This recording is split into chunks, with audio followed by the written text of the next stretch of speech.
اعوذ باللہ من الشیطان الرجیم بسم اللہ الرحمن الرحیم اللہم افتح علینا حکمتک وانشر علینا رحمتک یا ذا الجلال والاکرام۔ حضرت عمر رضی اللہ تعالی عنہ کے مسلمان ہونے کے واقعے میں ہمارے لیے ایک بڑا سبق ہے۔ سبق یہ ہے کہ انسان کو چاہیے کہ وہ اسباب کو اختیار کرے، ذریعے بنائے اپنے لیے، اسباب اختیار کرے، اور اسباب کا اختیار کرنا سنت ہے۔ سارا اختیار تو اللہ کا ہوتا ہے اور مومن کا توکل بھی اللہ ہی پر ہوتا ہے، لیکن ساتھ ہی کوشش کرنی چاہیے کہ جو بھی ریسورسز اویلیبل ہیں ان کو انسان پوری طرح یوٹیلائز کرے۔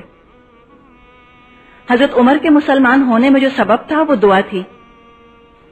اللہ سے دعا کرنی چاہیے کہ اللہ تعالیٰ کوئی سبب پیدا کر دے۔ ہم نے دیکھا نا کہ اللہ کے رسول نے دعا کی تھی کہ اللہ تعالیٰ ابو جہل یا عمر میں سے کسی ایک کو اسلام لانے کی توفیق دے دے۔ ہوگا تو وہی جو اللہ چاہتا ہے، لیکن دعا اختیار کرنے کو ہم سے کہا گیا ہے۔ حضرت حمزہ اور حضرت عمر کے مسلمان ہونے سے ظلم کے بادل چھٹنے لگے۔ عتبہ بن ربیعہ نے آ کر نبی اکرم صلی اللہ علیہ وسلم سے گفتگو کی اور طرح طرح کے اس نے آپ کو لالچ دیے، ہمدردی کے بول بولے۔ اب آپ یہ دیکھیے کہ ایک ہوتا ہے کھلم کھلا مخالفت کا انداز۔ جب سامنے کھلم کھلا مخالفت ہو رہی ہو تو بعض دفعہ انسان ضد کی وجہ سے بھی ڈٹ جاتا ہے۔ ایسی مخالفت کو فیس کرنا نسبتاً آسان ہے۔ ایک مخالفت ہوتی ہے ہمدردی اور پیار کے انداز میں، اگلا خیر خواہ لگ رہا ہوتا ہے۔ اس ہمدردی اور اس پیار کے انداز میں جو مخالفت ہوتی ہے اس کو پہچاننا بھی بہت مشکل کام ہے، اور اس کے مقابلے میں جمے رہنا بھی بہت مشکل کام ہوتا ہے۔ کفار نے کوئی طریقہ چھوڑا نہیں تھا مخالفت کرنے کا۔ انہوں نے سوچا کہ اگر کوئی گڑ سے مر سکتا ہے تو پھر زہر کیوں دیا جائے، لہٰذا یہ گڑ دے کر مارنے کا ان کا طریقہ تھا کہ بہت ہمدردی پیار سے آ کے اس نے بات کی، ہمدردی کے بول بولے، کہا کہ اگر تم پر جن بھوت آتا ہے ہم تمہارا علاج کرائیں گے۔ مطلب یہ ہے کہ تم پہچانو محمد کہ تم بیمار ہو۔ یہ بھی انداز ہوتا ہے دائی کے دل میں اپنی اوتھینٹسٹی کے بارے میں شک ڈال دینا کہ پتہ نہیں میں ٹھیک بھی کہہ رہا ہوں کہ نہیں، ہاں کہ واقعی میرا ہی دماغ تو نہیں چل گیا۔ واقعہ آتا ہے کہ ایک دن یہ آیا اور اس نے اللہ کے رسول سے بات چیت شروع کی۔ کہا بھتیجے، یہ کام جو تم نے شروع کیا ہے اس سے اگر تمہارا مقصد مال حاصل کرنا ہے تو ہم سب مل کر تم کو اتنا کچھ دیے دیتے ہیں کہ تم ہم سب سے زیادہ مالدار ہو جاؤ۔ یہ لالچ آزمائی ہے۔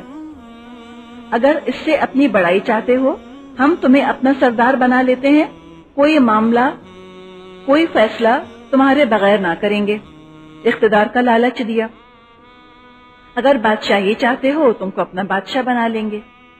اگر تم پر کوئی جن آتا ہے جسے تم خود دفع کرنے پر قادر نہیں، ہم بہترین طبیب بلواتے ہیں اور اپنے خرچ پر تمہارا علاج کرواتے ہیں۔ کیسی بے غرضی کی فیلنگ آ رہی ہے نا، کہ کتنا بے غرض تھا، دوسرے کا بھلا چاہ رہا تھا، اس کا تو اپنا کچھ بھی نہیں تھا۔ حالانکہ یہ انتہائی خود غرضی کا اظہار ہے۔ اپنی ہی پوزیشن، اپنی ہی بادشاہت، اپنی ہی دولت کو بچانے کے لیے نبی اکرم کو حق کی راہ سے ہٹانا چاہ رہے ہیں، لیکن لبادہ اوپر سے بے غرضی کا اوڑھ لیا، ایک ونیر چڑھا لیا اپنے اوپر سیلف لیس ہونے کا۔ عتبہ یہ باتیں کرتا رہا، نبی اکرم صلی اللہ علیہ وسلم خاموشی سے سنتے رہے، بیچ میں آپ نے انٹرپٹ نہیں کیا۔ پھر آپ نے فرمایا ابو الولید، آپ کو جو کہنا تھا کہہ چکے؟ اس نے کہا ہاں۔ آپ نے فرمایا اچھا اب میری سنو۔ اس کے بعد آپ نے بسم اللہ الرحمن الرحیم پڑھ کر سورہ حامیم السجدہ کی تلاوت شروع کی۔ عتبہ اپنے دونوں ہاتھ پیچھے زمین پر ٹیکے غور سے سنتا رہا۔ سورہ حامیم میں آیت سجدہ آتی ہے، آیت 38، اس پر پہنچ کر آپ نے سجدہ کیا، پھر سر اٹھا کر فرمایا اے ابو الولید، میرا جواب آپ نے سن لیا، اب آپ جانیں اور آپ کا کام۔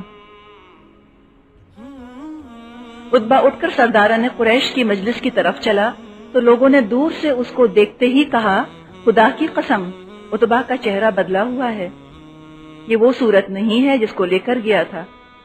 کیسے ہو سکتا ہے کوئی قرآن سنے اور اس پر اس کا اثر نہ ہو؟ لیکن ہٹ دھرمی اپنی جگہ. پھر جب وہ آ کر بیٹھا تو لوگوں نے کہا کیا سنائے؟ اس نے کہا بخدا میں نے ایسا کلام سنا کہ کبھی اس سے پہلے نہیں سنا تھا. خدا کی قسم نہ یہ شعر ہے، نہ سحر، نہ کہانت. اے سرداران قریش میری بات مانو، اس شخص کو اس کے حال پر چھوڑ دو. میں سمجھتا ہوں یہ کلام کچھ رنگ لا کر رہے گا. فرض کرو اگر عرب اس پر غالب آ گئے تو اپنے بھائی کے خلاف ہاتھ اٹھانے سے تم بچ جاؤ گے، دوسرے اسے نمٹ لیں گے. لیکن اگر وہ عرب پر غالب آ گیا تو اس کی بادشاہی تمہاری بادشاہی اور اس کی عزت تمہاری عزت ہوگی. سرداران قریش اس کی یہ بات سنتے ہی بول اٹھے ولید کے ابا آخر اس کا جادو تم پر بھی چل گیا. عتبہ نے کہا جو میری رائے تھی وہ میں نے تم کو بتا دی، اب جو تمہارا جی چاہے تم کرو. روایات میں یہ بھی آتا ہے کہ جب رسول اللہ صلی اللہ علیہ وسلم تلاوت کرتے ہوئے آیت فَإِنْ أَعْرَضُوا فَقُلْ أَنذَرْتُكُمْ صَاعِقَةً مِثْلَ صَاعِقَةِ عَادٍ وَثَمُودَ، ترجمہ ہے کہ اگر اب یہ لوگ منہ موڑتے ہیں تو ان سے کہہ دو کہ میں تمہیں عاد اور سمود کے عذاب جیسے ایک اچانک ٹوٹ پڑنے والے عذاب سے ڈراتا ہوں. جب اللہ کے رسول اس آیت پر پہنچے تو عتبہ نے بے اختیار آپ کے منہ پر ہاتھ رکھ دیا اور کہا خدا کے لیے اپنی قوم پر رحم کرو. بعد میں اس نے سرداران قریش کے سامنے اپنے اس فعل کی وجہ یہ بیان کی کہ آپ لوگ جانتے ہیں محمد کی زبان سے جو بات نکلتی ہے پوری ہو کر رہتی ہے، اس لیے میں ڈر گیا کہیں ہم پر عذاب نازل نہ ہو جائے. تو یہاں ہم دیکھتے ہیں کہ ولید بن مغیرہ ہو یا عتبہ بن ربیعہ یہ متاثر تو ہوئے تھے اللہ کے رسول کی دعوت سے بھی اور قرآن سے بھی. یہ دونوں مستہزئون میں سے نہیں تھے، مذاق اڑانے والوں میں سے نہیں تھے، بلکہ مصلحون میں سے تھے. چاہتے تھے مصالحت کے ذریعے، کمپرومائز کے ذریعے کوئی حل، کوئی سولوشن نکل آئے. سوچنے کی بات یہ ہے کہ باطل کی ملاوٹ کے ساتھ حق کیسے رہ سکتا ہے؟ وہ تو سارا باطل بن جائے گا. اب دیکھیں جیسے یہ پانی کا گلاس یہاں رکھا ہوا ہے، اس میں اگر ریڈ کلر کے 2 ڈراپس بھی آپ ملا دیں، کہنے کو تو 2 ڈراپس ہیں لیکن سارے پانی کا رنگ بدل دیں گے. اسی طرح تھوڑے سے باطل کے آ جانے سے حق کا رنگ بدل جاتا ہے. صبغت اللہ نہیں رہتا، پھر وہ اللہ کا رنگ نہیں رہتا بلکہ وہ تو پھر باطل کا رنگ بن جاتا ہے. حق باطل ہی کے ہم رنگ ہو جاتا ہے، پھر وہ حق کہاں رہا؟ پانی زندگی کی بقا کے لیے ضروری ہے، لیکن اسی پانی میں اگر تھوڑی سی گندگی مل جائے تو صحت قائم رکھنے کے بجائے طرح طرح کی بیماریوں کا یہ پانی سبب بن جاتا ہے. اسی طرح جو باطل ملا حق قبول کرتے ہیں بہت سی روحانی بیماریوں کا شکار ہو جاتے ہیں، ان کے دل مریض ہو جاتے ہیں. جیسے کہ اللہ تعالیٰ فرماتا ہے فی قلوبہم مرض، ان کے دلوں میں بیماری ہے، شک کی بیماری، کفر کی بیماری، اور سب سے خطرناک بیماری، سب سے خطرناک مرض جو دل کا ہوتا ہے وہ نفاق کی بیماری ہے. مصلحون جب کلمہ پڑھ لیتے ہیں تو یہ منافق بن جاتے ہیں. دوسری چیز جو نوٹ کرنے کی ہے اس واقعے میں وہ نبی اکرم صلی اللہ علیہ وسلم کا طرز عمل ہے، آپ کا ایٹیٹیوڈ ہے. ہم دیکھ رہے ہیں کہ عتبہ بن ربیعہ بالکل غلط باتیں کر رہا ہے، حق کو ڈسٹارٹ کر رہا ہے، لیکن اللہ کے رسول نے اس کو انٹرپٹ نہیں کیا بیچ میں. اگر بولنے والے کی بات بیچ میں سے اچک لی جائے تو بعد میں وہ بھی آپ کی بات نہیں سنے گا. جس طرح آپ نے اس کو انٹرپٹ کیا تھا وہ بھی آپ کو انٹرپٹ کرتا رہے گا. کوئی سینسیبل سولوشن نہیں نکلنے پاتا، کسی کی بات بھی سمجھ میں نہیں آتی کوئی کیا کہنا چاہ رہا ہے، ایک کنفیوژن ہو جاتا ہے. بس آوازیں بہت ساری ہوتی ہیں، سمجھ کچھ نہیں آ رہا ہوتا. تو کرنا یہ ہے کسی کی بات کتنی بھی غلط کیوں نہ لگ رہی ہو، خاموشی سے، صبر سے انسان سنتا جائے، نہ منہ سے کچھ بولے، نہ سر ہلائے، نہ چچ کرے، کچھ نہ کہے، بس سن لے پہلے پوری بات. اور یہ اصول صرف تبلیغ کا نہیں ہے بلکہ عام زندگی کا بھی یہی قاعدہ ہے. ہم یہ دیکھتے ہیں کہ جب کوئی بات حل کرنے کے لیے لوگ بیٹھتے ہیں تو آپس میں بحثا بحثی اتنی شروع ہوتی ہے. ایک شخص بات کرنی شروع کرتا ہے, اگلا چپ کرا دیتا ہے اس کو کہ نہیں تم پہلے میری بات سنو, نہیں تم غلط کہہ رہے ہو. دوسرا بولنا شروع کرتا ہے, پہلا چپ کرا دیتا ہے. حل کچھ بھی نہیں ہوتا, بات وہیں کی وہیں رہ جاتی ہے. اب ہم دیکھتے ہیں کہ کفر نے بہت سے محاذ کھولے ہوئے ہیں. کوئی آ کر لالچ دے رہا ہے, کوئی گلا گھونٹ رہا ہے, کوئی قتل کے منصوبے بنا رہا ہے. ابو طالب سب کچھ دیکھ رہے ہیں اور ان کو نبی اکرم صلی اللہ علیہ وسلم کی جان کا سخت خطرہ محسوس ہونے لگا. اس لیے کہ کفار نے جب دیکھا کہ لالچ سے بات نہیں چلتی تو آگے پھر ظلم اور جبر پر بھی اتر آئے, اللہ کے رسول کے قتل کے منصوبے بھی بنانے لگے. اس پر ابو طالب نے اپنے خاندان کی دونوں شاخوں ہاشم اور مطلب کو جمع کیا اور کہا کہ وہ سب مل کر نبی اکرم صلی اللہ علیہ وسلم کی حمایت کریں. عرب کی جو قبائلی قوانین تھے, جو ان کی روایات تھیں, اس میں خاندانی حمیت کو بڑا گہرا دخل تھا. اس کا بڑا گہرا اثر تھا ان کی زندگیوں پر. وہ اپنے قبیلے والوں کی حمایت کرنا اپنا فرض سمجھا کرتے تھے, یہ ان کا اخلاقی فرض تھا. وہ یہ بھی نہیں دیکھتے تھے کوئی صحیح کہہ رہا ہے یا غلط کہہ رہا ہے, اگر اپنے قبیلے خاندان کا ہے تو بس اس کی حمایت کریں گے. تو ابو طالب نے اسی قبائلی خاندانی حمیت کو ان کے ابھارا اور کہا کہ چاہے کوئی کافر ہو چاہے کوئی مسلمان ہو, اگر وہ ہاشم اور مطلب کے قبیلے کا ہے تو پھر وہ اپنے بھتیجے کی حمایت کرے. لہذا عرب کی حمیت کے تحت مسلمان اور کافر سب نے یہ فیصلہ قبول کیا. ابو طالب کا بھائی ابو لہب یہ واحد شخص تھا جس نے اس کو منظور نہ کیا اور مشرکین کے ساتھ وہ جا ملا. اب ذرا سچویشن پہ یہاں رک کر دیکھ لیں اس وقت کیا پوزیشن ہے اسلام کی اور کیا پوزیشن ہے کفار کی. اسلام آہستہ آہستہ طاقت پکڑ رہا تھا, کفر آہستہ آہستہ کمزور ہو رہا تھا. 1 مہینے سے کم کے عرصے میں قریش کو 4 بڑے شاکس لگ چکے تھے. خاص طور پر بنی ہاشم بنی مطلب کا مل جانا تو ایک بہت بڑی بات تھی. اس کا تو آٹومیٹک نتیجہ یہ نکل رہا تھا کہ اگر وہ نبی اکرم کو قتل کرتے تو مکے کی وادی میں خون کی ندیاں بہہ جاتی, اس لیے کہ سب لوگ مل کر مخالفت کرتے. کوئی ایک آدھ آدمی کا معاملہ تو اب نہیں رہا تھا, 2 قبیلے نبی اکرم کے ساتھ تھے. لہٰذا قتل کا منصوبہ چھوڑ کر ایک اور ترکیب انہوں نے سوچی اور وہ تھا مکمل سوشل اور اکنامک بائیکاٹ, معاشرتی اور معاشی مقاطعہ. یہ بھی آپ یاد رکھیے کہ جو بنو ہاشم اور بنو مطلب کے مرد تھے ان سب کی بیویاں تو ان 2 قبیلوں کی نہیں تھیں, ان کی بیویاں بنو مخزوم کی بھی تھیں اور دوسرے قبائل کی بھی تھیں. تو اس طرح بہت سے اور قبائل بھی اس سینکشن کی لپیٹ میں آئے. مسلمان کافر سب اس میں لپیٹ لیے گئے. شعب بنی ہاشم میں ان کو قید کر دیا گیا.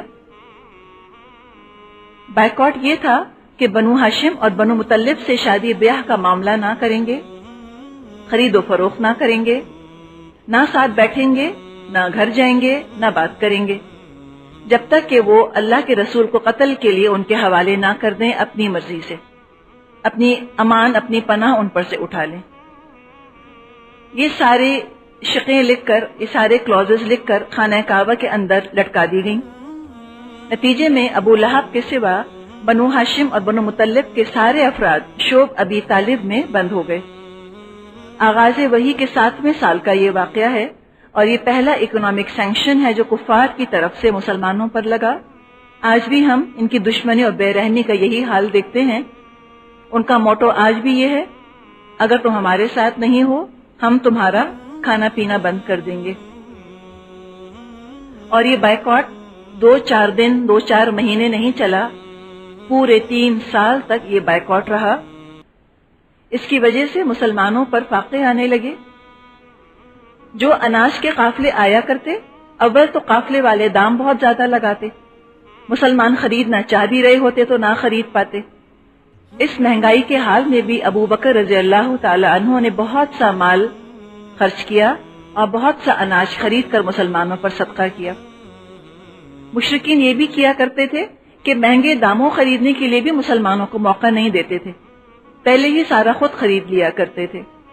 حال یہ ہو گیا کہ لوگ پتے اور چمڑا ابال کر کھانے لگے۔ بھوک سے روتے بچوں اور عورتوں کی آوازیں گھاٹی کے باہر تک سنائی دیا کرتی تھیں۔ کبھی کبھار کچھ نرم دل لوگ گیہوں وغیرہ بھجوا دیتے۔ بنو ہاشم بنو مطلب کی بیویوں کے جو قبیلے والے تھے وہ بعض دفعہ اناج سے لدے ہوئے اونٹوں کو گھاٹی کی طرف ہانک دیا کرتے، جس سے کہ مسلمانوں کو اور وہاں جو بنو ہاشم مطلب کے لوگ تھے کچھ ان کو کھانا پینا مل جاتا۔ اسی حال میں 3 سال گزر گئے۔ مکے کے عام لوگ سب کچھ دیکھ رہے ہیں۔ ان کے دلوں دماغوں میں سوال پیدا ہو رہا ہے کہ آخر یہ سب کچھ کیوں ہو رہا ہے؟ کیا بگاڑا ہے مسلمانوں نے ان لوگوں کا؟ اس لیے کہ سینس آف جسٹس، قوت عدل تو ہر انسان میں ہوتی ہے۔ ایک طرف کفار کا ظلم، دوسری طرف مسلمانوں کا صبر، ان کا پیشنس۔ انکانشیسلی، غیر شعوری طور پر کفار اسلام سے مرعوب ہو رہے ہیں۔ ابھی انہیں خود بھی احساس نہیں ہے، خود بھی ان کو شعور اس بات کا نہیں ہے، لیکن بہرحال اسلام کی عظمت، مسلمانوں کی تعظیم ان کے دلوں میں گھر کر رہی ہے۔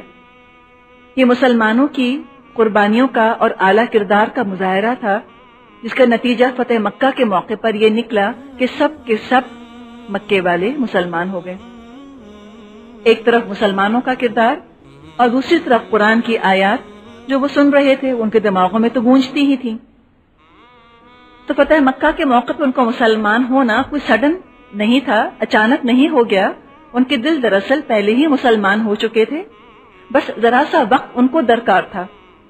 اس چیز کو ایبزارب کرنے کے لیے، اس چیز کو ریئلائز کرنے کے لیے تھوڑا ان کو وقت چاہیے تھا۔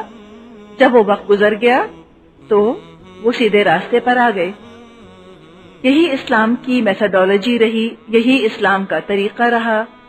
ذاتی مثالوں سے، پرسنل اگزامپل سے تبلیغ کرنی چاہیے۔ لوگوں کے دلوں کو جیتنا ہے۔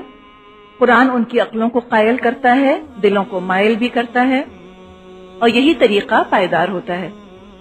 حضرت عمر کے ساتھ بھی ہم نے یہی دیکھا تھا کہ انہوں نے مسلمانوں کی استقامت بھی دیکھی تھی، ساتھ ہی ساتھ قرآن بھی سنتے تھے۔ یہ دونوں چیزیں بہت افیکٹو ہوتی ہیں، بڑا اچھا کمبینیشن ہے۔ جب تک یہ طریقہ مسلمانوں نے اختیار کیا، اسلام پھلتا پھولتا پھیلتا رہا۔ جب یہ طریقہ مسلمانوں نے چھوڑ دیا تو بدقسمتی سے آج ہم دیکھتے ہیں کہ اسلام اور ٹیررزم ایک ہی چیز سمجھا جانے لگ گیا، سنونیم ہو کر رہ گئی ہیں یہ دونوں چیزیں۔ جہاں تک اس بائیکاٹ کا تعلق ہے تو مکے میں کچھ لوگ تو شروع ہی سے ظلم اور ناانصافی کے خلاف تھے۔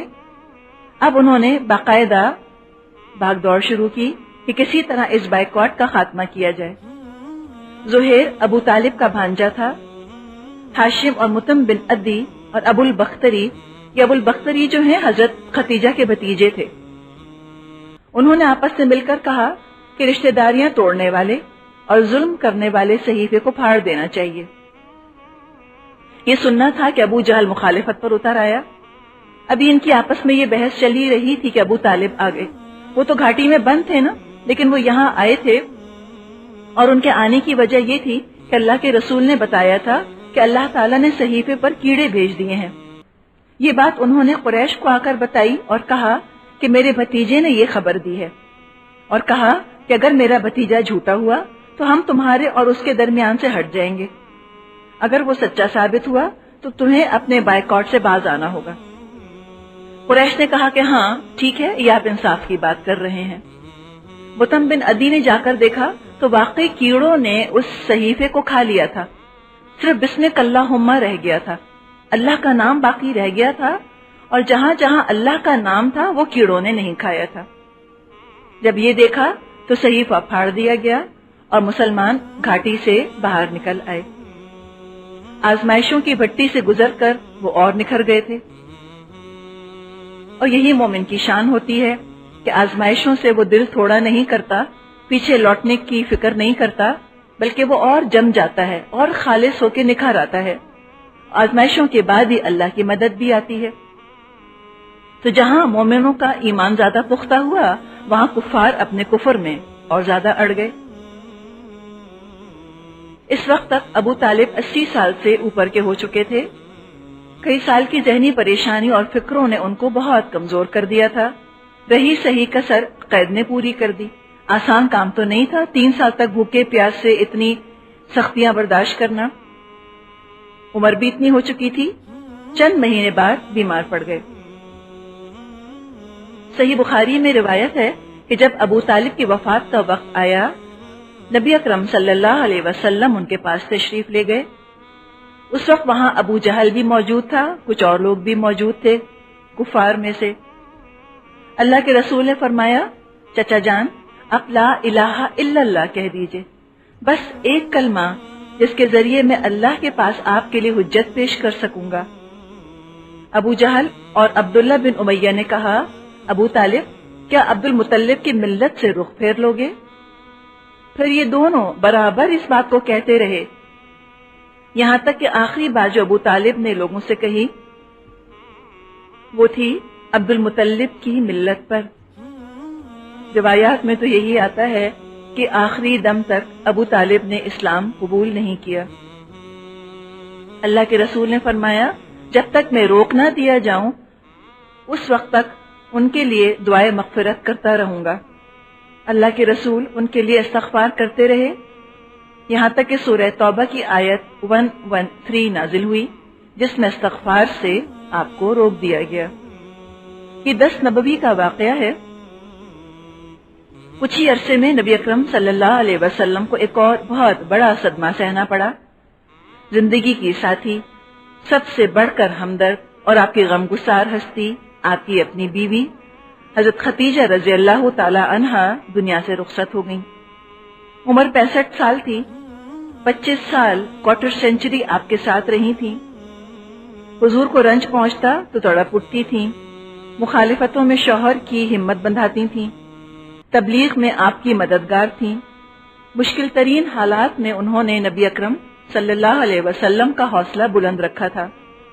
صحیح بخاری میں روایت ہے، اللہ کے رسول نے فرمایا، جس وقت لوگوں نے میرے ساتھ کفر کیا وہ مجھ پر ایمان لائیں، جس وقت لوگوں نے مجھے جھٹلایا انہوں نے میری تصدیق کی، جس وقت لوگوں نے مجھ کو محروم کیا انہوں نے مجھے اپنے مال میں شریک کیا، اور اللہ نے مجھے ان سے اولاد دی اور دوسری بیویوں سے کوئی اولاد نہ دی۔ صحیح بخاری ہی میں ابو ہریرہ سے روایت ہے، حضرت جبریل علیہ السلام حضور کے پاس تشریف لائے اور فرمایا، یعنی کہ جب حضرت خدیجہ زندہ تھیں تب کا یہ واقعہ ہے، وہ آئے اور فرمایا، اے اللہ کے رسول، یہ خدیجہ تشریف لا رہی ہیں، ان کے پاس ایک برتن میں کوئی سالن یا کھانا یا مشروب ہے۔ اب یہ راوی بہت احتیاط رکھتے تھے کہ ہم مطلب الفاظ کو وہ بیان کر دیتے تھے کہ یا یہ کہا یا یہ کہا یا یہ کہا، تینوں ہی الفاظ یہاں ملیں گے۔ آگے کہا جبریل علیہ السلام نے کہ جب وہ آپ کے پاس پہنچیں تو آپ انہیں رب کی طرف سے سلام کہیے اور جنت میں موتی کے ایک محل کی بشارت دے دیجئے، جس میں نہ شور ہوگا نہ تھکن۔ اب دیکھیے کہ تھکن کا نہ ہونا کتنی بڑی نعمت ہے۔ واقعی تھک گئے تھے یہ لوگ اللہ کی راہ میں محنت کرتے کرتے۔ ابو طالب کے دنیا سے رخصت ہونے سے رسول اللہ صلی اللہ علیہ وسلم کی سیاسی اور ظاہری امان ختم ہو گئی تھی۔ حضرت خدیجہ رضی اللہ عنہا کے جانے سے اندرونی امان، باطنی امان کا ذریعہ بھی چلا گیا۔ اب تو مکے والوں نے ظلم اور ستم کی انتہا کر دی۔ دوسرے یہ کہ گھر چلانے والا اور بچوں کی دیکھ بھال کرنے والا بھی کوئی نہ رہا۔ اس سال کا نام آپ نے عام الحزن رکھ دیا، غم کا سال۔ اسی سال شوال 10 نبوت میں نبی اکرم صلی اللہ علیہ وسلم نے حضرت سودا بنت زمعہ سے شادی کی۔ حضرت سودا کے والد نے 400 درہم پر یہ نکاح پڑھایا۔ حضرت سودا سابقون الاولون میں آتی ہیں، شروع ہی میں مسلمان ہو گئی تھیں، حبشہ کی طرف ہجرت کی تھی۔ ان کے شوہر سکران بن عمر تھے، وہ بھی مسلمان ہو گئے تھے اور وہاں جا کر ان کا انتقال ہو گیا، یہ بیوہ ہو گئیں۔ جب عدت ختم ہوئی تو اللہ کے رسول نے نکاح کا پیغام بھیجا۔ اچھی عمر والی خاتون تھیں، اللہ کے رسول کے گھر کو اچھی طرح سنبھال لیا، مزاج میں ظرافت تھی، ہیومر تھا، کبھی کبھار جان بوجھ کر بے ڈھنگے پن سے چلتی تھیں، اللہ کے رسول ان کو دیکھتے تو ہنس پڑتے تھے۔ مدینے جا کر جب ان کی عمر زیادہ ہو گئی تو اپنی باری انہوں نے حضرت عائشہ کو ہبا کر دی تھی۔ حضرت عائشہ رضی اللہ عنہا فرماتی ہیں، میں نے کسی عورت کو جذبہ رقابت سے خالی نہ دیکھا سوائے سودا کے۔ اخلاق اتنا اعلیٰ، اتنا پاکیزہ تھا کہ حضرت عائشہ نے فرمایا، سوائے سودا کے کسی عورت کو دیکھ کر میرے دل میں یہ خواہش پیدا نہ ہوئی کہ اس کے جسم میں میری روح ہوتی۔ حضرت سودا نے حضرت عمر کے دور خلافت میں 22 ہجری میں وفات پائی۔ ایک تو نکاح اللہ کے رسول نے حضرت سودا سے کیا، کچھ ہی عرصے بعد حضرت عائشہ سے آپ کا نکاح ہوا۔ حضور کے نکاح میں آنے سے پہلے ان کی بات جبیر بن مطعم یا اس کے بیٹے سے طے ہو چکی تھی، لیکن حضرت ابو بکر رضی اللہ عنہ اور ان کے گھر والوں کے مسلمان ہونے کی وجہ سے انہوں نے یہ نسبت توڑ دی تھی۔ خود حضرت ابو بکر نے نکاح پڑھایا اور 500 درہم حق مہر مقرر ہوا۔ یہ نکاح ان کا شوال کے مہینے میں ہوا۔ شوال کا مہینہ دراصل عرب میں منحوس سمجھا جاتا تھا۔ وجہ یہ تھی کہ اسی مہینے میں عرب میں ایک دفعہ طاعون کی وبا پھیلی تھی جس نے ہزاروں گھروں کو ویران کر دیا تھا۔ اس وقت سے شوال کا مہینہ عربوں کے ہاں منحوس سمجھا جاتا تھا، کوئی خوشی کی تقریب اس میں نہیں کرتے تھے۔ حضرت عائشہ کا نکاح بھی شوال میں ہوا اور رخصتی بھی چند سال بعد شوال ہی کے مہینے میں ہوئی۔ اس وقت سے ماہ شوال کی نحوست کا وہم لوگوں کے دلوں سے دور ہو گیا۔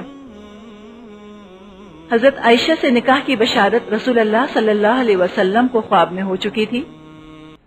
آپ نے دیکھا کوئی شخص ریشم میں لپٹی ہوئی چیز آپ کو دکھا رہا ہے اور کہتا ہے یہ آپ کی ہے۔ میں نے کھولا تو عائشہ تھیں۔ آج بہت زیادہ اعتراض کیے جاتے ہیں کہ اللہ تعالیٰ کے رسول نے اتنی کم عمر لڑکی سے نکاح کیسے کیا۔ پرابلم اس وقت ہوتا ہے جب ہم اپنا کلچر، اپنے وقت کی باتیں آج سے 1400 سال پہلے والے زمانے پر مسلط کرنا چاہتے ہیں۔ ان کا تو رواج تھا، کوئی حیرت کی بات ہی نہیں ہوئی تھی۔ جب یہ نکاح ہوا تو کسی نے حیرت کا اظہار نہیں کیا۔ بیویوں کا شوہروں سے چھوٹا بڑا ہونا کوئی معیار، کوئی کرائٹیریا تھا ہی نہیں۔ اللہ کے رسول نے 15 سال بڑی عورت سے بھی نکاح کیا تھا۔ آج ہم دیکھیں اپنے معاشرے میں تو ہم اس چیز کو بھی قبول نہیں کرتے۔ کوئی مرد اگر اپنے سے بڑی عمر کی عورت سے شادی کر لے تو ہم تو نعوذ باللہ اس عورت پر اتنی باتیں بناتے ہیں کہ پتہ نہیں کیا اس نے کر دیا جو اس مرد کو اس نے اپنے قابو میں کر لیا، اور اتنی بڑی عورت سے اس نے شادی کر لی اور یہ تو اس کی اماں کی عمر کے برابر ہے، وغیرہ وغیرہ۔ اسی طرح آج اعتراض کرتے ہیں کہ اتنی چھوٹی لڑکی سے شادی کیوں کی۔ کسی کو حق نہیں کہ اس نکاح پر حیرت یا ناگواری کا اظہار کرے۔ کوئی ضرورت نہیں ہمیں باتیں بنانے کی، کوئی ضرورت نہیں ہم کو بہت رحم اور ترس کھانے کی۔ اس زمانے کا یہ رواج ہی تھا۔ نہ حضرت عائشہ کو اپنے پر ترس آیا، نہ انہوں نے کوئی پروٹیسٹ کیا کہ میرا نکاح اس عمر کے مرد سے کیوں کیا جا رہا ہے، اور نہ ہی کسی نے شور مچایا کہ یہ تو بہت ظلم ہو رہا ہے۔ حضرت علی کی بیٹی کی شادی حضرت عمر سے ہوئی تھی۔ آپ سوچیں عمر میں کتنا فرق ہوگا، ایج میں تو کافی ڈفرنس تھا۔ لوگوں کو حیرت نہیں ہوا کرتی تھی۔ اگر یہ بات ہم سمجھ جائیں تو بہت ہمارے اپنے لیے آسانی ہو جائے گی۔ پرابلم ہمارا یہ ہے کہ پہلے ہم خود ہی سوچ لیتے ہیں کہ جی بڑا ظلم ہوا۔ اب سوچنے کی بات یہ ہے کہ اگر اللہ اور اس کا رسول ظلم کریں گے تو پھر بتائیں کہ انصاف کون کرے گا۔ جب خود کو اللہ سے اونچا بنا لیتے ہیں، رحمان سے زیادہ خود کو منصف سمجھنے لگتے ہیں، تو پھر یہ چھوٹی چھوٹی چیزیں ایک بیریئر بن جاتی ہیں ہمارے سامنے، حق قبول کرنے میں رکاوٹ بن جاتی ہیں۔ یہی چھوٹی چھوٹی باتیں ایک پہاڑ بن جاتی ہیں اور حق تک لوگ پہنچنے نہیں پاتے، انہی چیزوں میں الجھ کر رہ جاتے ہیں۔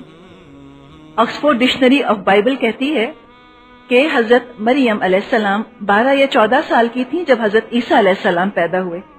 اس زمانے میں 7-8 سال پر ایڈلٹ سمجھے جاتے تھے، اور ہم بھی اپنی دادیوں سے سنتے ہیں کہ ان کی شادیاں ہوئیں جب وہ 11 سال کی تھیں، 12 سال کی تھیں۔ آپ دیکھیں نا، یہ تو ابھی ریسنٹ بات ہے۔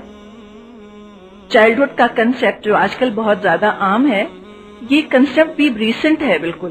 رینیسانس سے یہ تصور آنا شروع ہوا، پھر اسکول سسٹم نے بچپن کے کنسیپٹ کو، بچپن کے تصور کو اور زیادہ موقت کر دیا، پکا کر دیا۔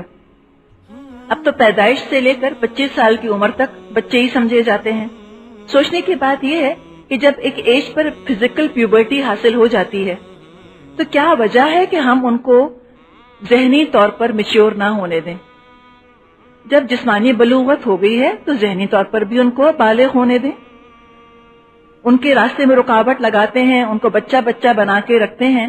ہوتا یہ ہے ڈسکریپنسی ہو جاتی ہے، جسم بالغ ہو گئے ہوتے ہیں اور ذہن ابھی بالغ نہیں ہوئے ہوتے، ذمہ داریاں اٹھانے کے قابل ان کو نہیں سمجھا جاتا. حالانکہ سمپل بات یہ ہے کہ اللہ تعالیٰ نے انڈیکیشن رکھ دی ہے کہ ایک لڑکی یا لڑکا کس وقت ماں یا باپ بننے کے قابل ہو رہا ہے. تو جب اتنی بڑی ذمہ داری اٹھانے کے قابل جسم ہو رہا ہے تو ظاہر ہے کہ ذہن بھی اسی حساب سے میچور ہو سکتا ہے. تو ہمارے لیے بھی ضروری ہے کہ ہم اس ماحول میں اور ان نارمز میں خود کو ٹرانسپورٹ کریں، اپنے دماغ کو زمانے میں لے جائیں اور پھر اس ماحول میں بیٹھ کر ان چیزوں کو آبزرو کریں اور دیکھیں. انشاءاللہ تعالی بہت سی رکاوٹیں ہمارے ذہنوں سے خود دور ہو جائیں گی. حضرت عائشہ کو اگر کوئی آپشن بھی دیتا کہ تم کو نبی اکرم صلی اللہ علیہ وسلم سے نکاح کرنا ہے یا اپنی عمر کے قریب کسی مرد سے نکاح کرنا ہے تو یقین رکھیں کہ وہ اللہ کے رسول ہی کے نکاح میں آنا پسند کرتی. یہ بائی چوائس انہوں نے پسند کیا تھا. بہت زیادہ اللہ کے رسول سے محبت کرتی تھیں، اللہ کے رسول کو دیکھ کر شعر پڑھا کرتی تھیں. وحی کے دوران سخت سردی میں بھی جب اللہ کے رسول کو پسینہ آتا تھا تو آپ کے پسینے کو وہ موتیوں سے تشبیہ دیتی تھیں. محبت کے بغیر ایسے اشعار کہے نہیں جا سکتے. خود نبی اکرم کو بھی حضرت عائشہ سے بہت محبت تھی. مسند ابی داؤد میں روایت ہے کہ اللہ کے رسول فرماتے تھے، یا اللہ، یوں تو میں سب بیویوں سے برابر کا سلوک کرتا ہوں، مگر دل میرے بس میں نہیں ہے کہ عائشہ کو زیادہ محبوب رکھتا ہے، یا اللہ اس کو معاف کر دے. حضرت عائشہ 18 سال کی تھیں جب بیوہ ہوئیں. 48 سال انہوں نے بیوگی کی حالت میں ایک وڈو کے طور پر گزارے. اس تمام عرصے میں وہ عالم اسلام کے لیے رشد اور ہدایت، علم اور فضل، خیر اور برکت کا عظیم مرکز بنی رہیں. ان سے 2210 حدیثیں مروی ہیں. بعض کا قول ہے کہ احکام شریعہ کا 1/4 حصہ حضرت عائشہ صدیقہ سے منقول ہے. بڑے بڑے جلیل القدر صحابوں کی خدمت میں حاضر ہو کے ہر قسم کے مسائل پوچھا کرتے تھے. ابو موسیٰ اشعری رضی اللہ عنہ فرماتے ہیں کہ ہم لوگوں کو کوئی مشکل ایسی پیش نہ آئی جس کا علم عائشہ کے پاس نہ ہو رضی اللہ تعالی عنہا. یعنی ہر مسئلے کے متعلق انہیں نبی اکرم صلی اللہ علیہ وسلم کا اسوہ معلوم تھا. حضرت عروہ بن زبیر کا قول ہے، کہتے ہیں کہ میں نے قرآن، حدیث، فقہ، تاریخ اور علم الانساب یہ ان کے لینیج کا علم چلا کرتا تھا. اس میں ام المومنین حضرت عائشہ سے بڑھ کر کسی کو نہیں دیکھا. عنب بن قیس کا قول ہے، حضرت عائشہ سے بڑھ کر میں نے کسی کو فصیح اللسان نہیں دیکھا. بہت خوبصورتی سے بات کیا کرتی تھی سمجھا کر. حضرت معاویہ کا قول ہے، ہم نے حضرت عائشہ سے زیادہ بلیغ، زیادہ فصیح اور زیادہ تیز فہم کوئی خطیب نہیں دیکھا. تو آپ دیکھیں کہ اس نکاح میں کتنی ساری مصلحتیں تھیں، کتنے سارے لوگوں تک اللہ کے رسول کے بارے میں معلومات فراہم کی. حضرت عائشہ نے دین کے بارے میں بہت کچھ لوگوں کو سکھایا. ہم دیکھتے ہیں کہ اس زمانے میں مسلمان مردوں کو کوئی کمپلیکس نہیں ہوتا تھا عورت سے سیکھنے میں. حضرت عائشہ استاد رہی ہیں اور معمولی مردوں کی نہیں، صحابہ جیسے مردوں کی. انہوں نے کبھی اس میں اپنی بے عزتی نہیں سمجھی کہ ہم لوگ ایک عورت سے کیوں سیکھیں. کیا عورت مردوں کی استاد نہیں ہو سکتی؟ اگر کوئی سمجھتا ہے کہ نہیں ہو سکتی تو یہ اس کے اپنے ذہن کا خیال ہے. اسلام کی طرف اس چیز کو ہمیں منسوب نہیں کرنا چاہیے. اسلام میں ہم نے دیکھا کہ اول دور ہی میں خواتین استاد ہوا کرتی تھیں اور مردوں کو سکھاتی تھیں. تب یہ نکاح بھی ہوا حضرت سودا سے، حضرت عائشہ سے، اور غم بھی اللہ کے رسول کی زندگی میں آئے. ابو طالب، حضرت خدیجہ کے موت کی شکل میں خوشی اور غم ساتھ ساتھ چلتا رہا. ذاتی زندگی ایک طرف اور مشن ایک طرف. زندگی میں اتار چڑھاؤ تو آتا ہی رہتا ہے. اس سے متاثر ہو کر مقصد کو نہیں بھلانا چاہیے اور نہ ہی کسی غم کو خود پر ایسا مسلط کرنا چاہیے کہ اس کے بعد خوشی کا نام لینا بے حسی اور بے وفائی سمجھی جانے لگے. ہمارے معاشرے میں تو کیا حال ہے کہ بیوی کے انتقال کے بعد اگر کوئی شخص دوسری شادی کا نام لے تو لوگوں کے طنز اور لوگوں کے طعنوں کا نشانہ بن جاتا ہے. تو کہتے ہیں لو ابھی تو بیوی کا کفن میلا نہیں ہوا، ان کو شادی کی سوجی. تو جب ہم اس طرح کے طعنے دیں اور اس طرح کی باتیں بنائیں تو ذرا ہم سوچ لیں کہ ہمارے ان طعنوں کی زد میں اور کون کون آ رہا ہے. دراصل اسلام یہ نہیں چاہتا کہ ہم بہت زیادہ جذباتی، بہت زیادہ ایموشنل لیول پر زندگی ہو جاتا ہے. اسی سال یعنی کہ 10 نبوت میں اللہ کے رسول صلی اللہ علیہ وسلم نے مکے سے 60 میل دور طائف کی بستی کا سفر کیا کہ شاید وہاں اسلام کے لیے حالات سازگار ہوں. آپ کے ساتھ زید بن حارثہ جو آپ کے منہ بولے بیٹے تھے رضی اللہ عنہ، وہ بھی آپ کے ساتھ تھے. آنے جانے کا سفر پیدل طے فرمایا. راستے میں جس قبیلے پر گزر ہوتا اسلام کی دعوت دیتے. 60 میل کا سفر آپ سوچئے، پیدل جانا اور پیدل آنا. اور راستے میں جو جو آتا گیا آپ موقع سے فائدہ اٹھاتے گئے، ان کو دین کی دعوت دیتے گئے. لیکن کسی نے بھی قبول نہ کی دعوت. طائف پہنچ کر بنو ثقیف کے 3 سرداروں کے پاس آپ گئے جو آپس میں بھائی تھے. ان کو آپ نے اسلام کی دعوت دی.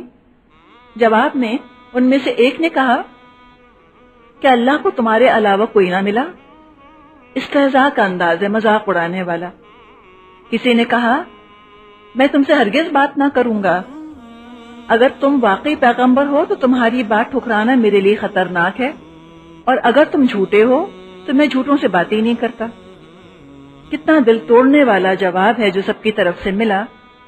یہ کورے جواب سن کر آپ کھڑے ہو گئے اور ان سے ایک معمولی سی درخواست کی کہ جو بھی معاملہ یہاں پر ہوا ہے، یعنی کہ جو تم لوگوں نے دین کی دعوت کو ٹھکرایا ہے، اس کو اپنے ہی تک رکھنا، کسی اور کو نہ بتانا.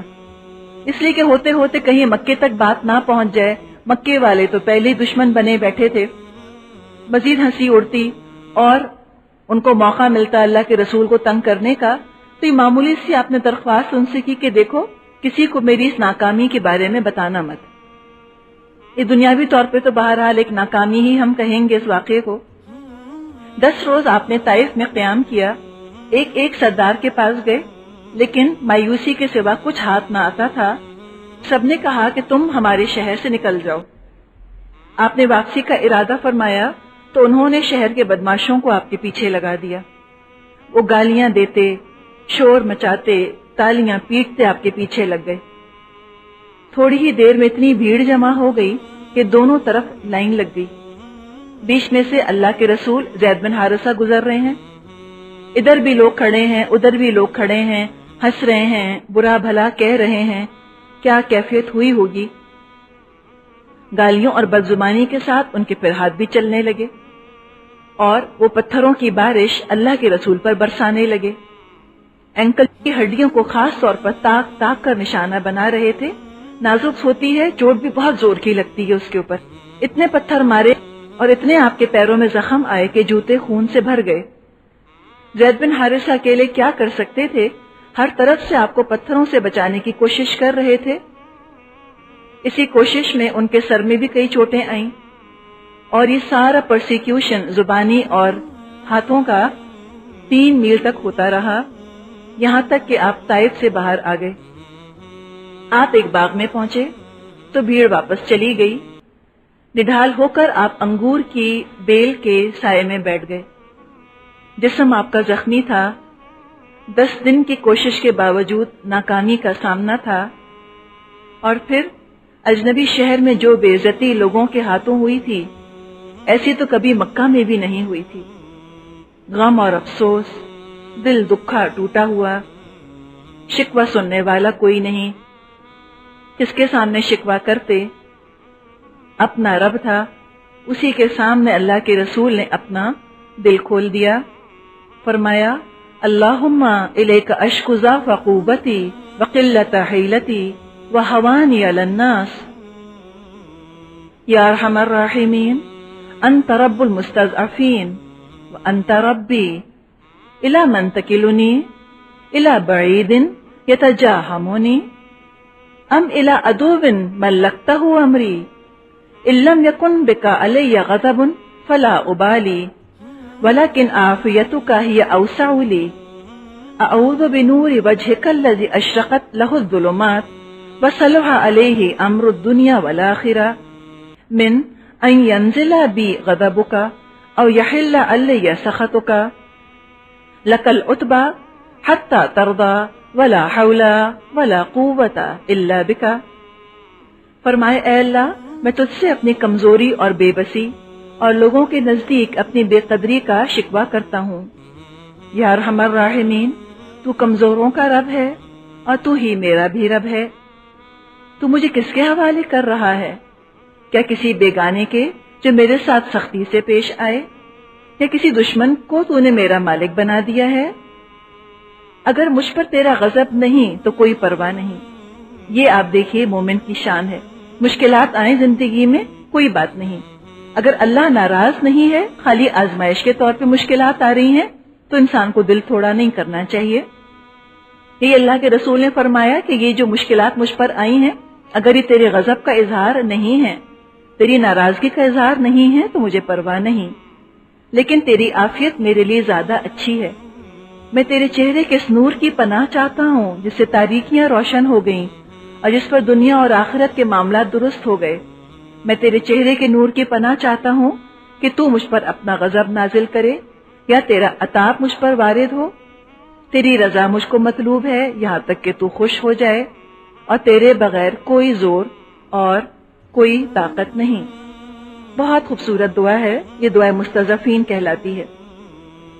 صحیح بخاری میں حضرت عائشہ سے روایت ہے، انہوں نے نبی اکرم سے پوچھا آپ پر کوئی ایسا دن بھی آیا جو احد سے زیادہ سخت ہوا ہو؟ حضرت عائشہ نے جب ہوش سنبھالا تو انہوں نے تو احد کا دن ہی سب سے سخت دیکھا تھا، جب اللہ کے رسول کے دانت شہید ہوئے تھے اور آپ کو زخم لگے تھے۔ اللہ کے رسول نے فرمایا سب سے سنگین مصیبت وہ تھی جس سے میں گھاٹی کے دن دوچار ہوا، یعنی یوم طائف۔ اسی روایت میں آتا ہے ایک مقام پر رسول اللہ صلی اللہ علیہ وسلم نے سر اٹھا کر دیکھا تو بادل کا ٹکڑا اپنے اوپر دیکھا، اس میں جبریل علیہ السلام تھے۔ انہوں نے اللہ کے رسول کو پکار کر کہا آپ کی قوم نے آپ سے جو بات کہی ہے اللہ نے اس کو سن لیا۔ مراد ہے کہ طائف کے لوگوں نے جو کچھ آپ سے کہا وہ اللہ نے سن لیا۔ اب اس نے آپ کے پاس پہاڑوں کا فرشتہ بھیجا ہے تاکہ آپ ان کے بارے میں اس کو جو چاہیں حکم دیں۔ اس کے بعد پہاڑوں کے فرشتے نے مجھے آواز دی اور سلام کے بعد کہا اے محمد، اگر آپ چاہیں تو میں انہیں دو پہاڑوں کے درمیان کچل دوں تو ایسا ہی ہوگا۔ آپ اس وقت کیفیت دیکھیں نا نبی اکرم صلی اللہ علیہ وسلم کی، اور پھر یہ آفر آ رہی ہے آپ کو کہ اگر آپ حکم دیں تو یہ طائف کے رہنے والوں کو دو پہاڑوں کے درمیان کچل دیا جائے، سرما بنا دیا جائے۔ آپ نے فرمایا نہیں، بلکہ مجھے امید ہے کہ اللہ عز و جل ان کی پشت سے ایسی نسل پیدا کرے گا جو صرف ایک اللہ کی عبادت کرے گی اور اس کے ساتھ کسی کو شریک نہیں کرے گی۔ آپ کی یہ دعا قبول ہوئی۔ بنو ثقیف ہی سے محمد بن قاسم رحمت اللہ علیہ پیدا ہوئے اور انہی کی بدولت ہندوستان تک اسلام کا نور پہنچا، اور ہم سب انہی کے آج احسان مند ہیں جو آج ہم کلمہ پڑھنے والے ہیں۔ یقیناً اس کا کریڈٹ محمد بن قاسم کو بھی جاتا ہے۔ طائف سے نکل کر آپ نے جس باغ میں پناہ لی، اس کے مالکوں کے دل میں کچھ آپ کے لیے رحم آیا۔ انہوں نے عداس نامی غلام کو حکم دیا کہ انگوروں کا ایک گچھا ان کو لے جا کر دے دو۔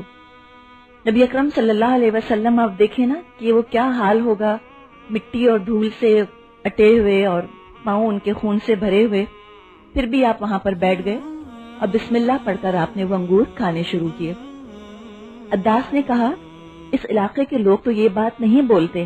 بسم اللہ کا کلمہ سن کر وہ چونکا اور پوچھا کہ یہاں کے لوگ تو یہ بات نہیں کہتے۔ نبی اکرم صلی اللہ علیہ وسلم نے جب اس سے پوچھا تو اس نے بتایا کہ وہ عیسائی ہے اور نینوا کا رہنے والا ہے، نینوا کا۔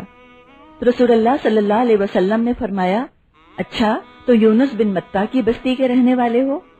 ابھی ہم نے سورہ یونس پڑھی ہے نا، تو پوچھا کہ تم یونس بن متا کی بستی کے رہنے والے ہو؟